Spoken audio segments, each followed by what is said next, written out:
Hey everyone, what's up? My name's Frost Giant and welcome back to another deck profile. Now today, like I said, we're going to do the Elemental Hero deck version 2. Now this one's kind of unorthodox, but I've actually had a pretty good winning streak with it. I think I've lost like 4 of 16 games, so decent winning streak going there. 75% when it comes to winning. So it's got its flaws, but you can also modify it in your own way. But let's jump into this. Okay, so right off the bat, we have Elemental Hero Neos, which has no effect, but its attack is 2,500, so it's good in case you need an offensive monster. And I kind of use him for one fusion, and I need something that had some power compared to the rest of the deck, which kind of is level 4s and are pretty weak. Then I've got two Elemental Hero Sparkmans. Again, you saw last episode. Or last video, I guess. I wouldn't even call it an episode. But yeah, so there are two of him, no effect. And then you got Blade Edge, there are two of him. And with Blade Edge, if he destroys a defensive position monster, do piercing damage. And then you have Necroshade, in which Necroshade really isn't that good when it comes to attack or defense for being a level 5, except his benefit is when he's in the graveyard, you can normal summon one level 5 or higher elemental hero monster from your hand without tributing, which is kind of good in case you use him for a fusion, which I have two of his fusions in this deck. And when in case you like fuse him from your hand or something, then you can like summon Blade Edge without tributing or Neos without tributing, so that's really good. Then one Captain Gold only because I use him for his ability to get my field spell on it. And I have three skyscrapers. You probably don't need three in all like in reality, but it just helps. And then I've got three Prismas in case you need to pull out a fusion monster. And unlike the last deck in which had like nothing but fusions, this one is very limited to the fusions just so you can play it quicker and there's not so many options to choose from. It's boom, here's the one you want, here's what you need to do with it, so on and so forth. So I have three Prismas. I've got two Wild Hearts, in which with him he's not affected by trap cards in case so your opponent uses a Mirror Force or something that would like destroy them. He's unaffected by it. And then obviously Woodsman, I've got two of him because he's got a great defense and he allows you to pull the polymerization out from your graveyard or your deck and add it to your hand. Then I've got three emergency calls in which you can add one elemental hero monster from your deck to your hand. One rated Geki just because you have to completely annihilate your opponent's field. Three polymerizations, which honestly should be really easy to pull out with Woodsman, and there are three. I've got one reinforcement of the army in which you can add one level 4 or lower warrior monster from your deck to your hand, just getting cards there quicker. Then I've got Miracle Fusion, in which you can fusion from your side of the field or graveyard, but the cards you use as the fusion get banished to resummon or to fusion summon a monster from your extra deck. Then Fifth Hope, if there are 5 elemental hero cards in your graveyard, reshuffle them all in, draw 2 cards. So that's not bad. Then I've got Heroes Bond. I've got two of this only because if you control two level 4 or lower elemental heroes, you can, or excuse me, if you have a elemental hero on the field, you can special summon two level 4 or lower elemental hero monsters from your hand. And then I've got the Warriors returning alive, in which I've got two of him, and you can target one warrior in your graveyard and add that target back to your hand, which is again really good in case you need like youth polymerization and you have Woodsman on the field, pull that card right back out and fusion again. So in reality, you honestly could have several different copies of this in case you, like of these cards in case you need them. But for right now, I only use the basics because I've had a pretty good winning streak when it comes to it. Then I've got two Twin Twisters, just discard one card and destroy two spell trap cards on the field. And then the A forces, as you saw last one, they do stack, by the way. And all warrior monsters you control gain 200 for each face-up warrior or spellcaster, but there are no spellcasters. So again, you have like 5 on the field, and each of them will get 1,000 boost. So you've got two of that. Three skyscrapers in case an elemental hero monster attacks a monster whose attack is higher than its current attack, then your monster gains 1,000 and during the damage step.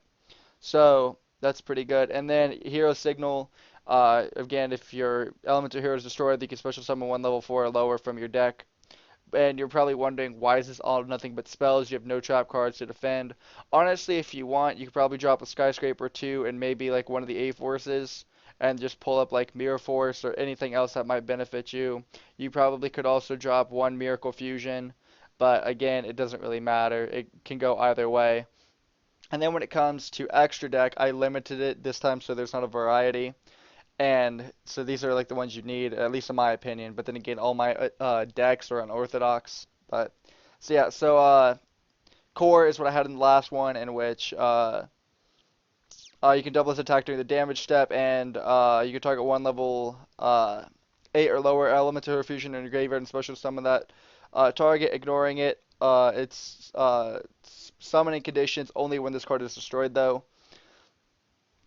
It's either by battle or card effect, by the way. And then I've got Elemental Hero Wild Edge, in which this card can attack every monster your opponent controls, but it can only attack like uh, yeah, one attack on each monster. So yeah, attack every monster your opponent controls.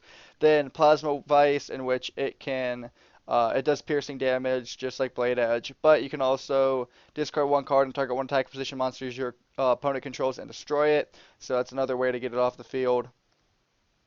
And then um, okay, then you have the Shining, in which it gains 300 for every banished card, and when it's destroyed, you can bring two of your banished cards back.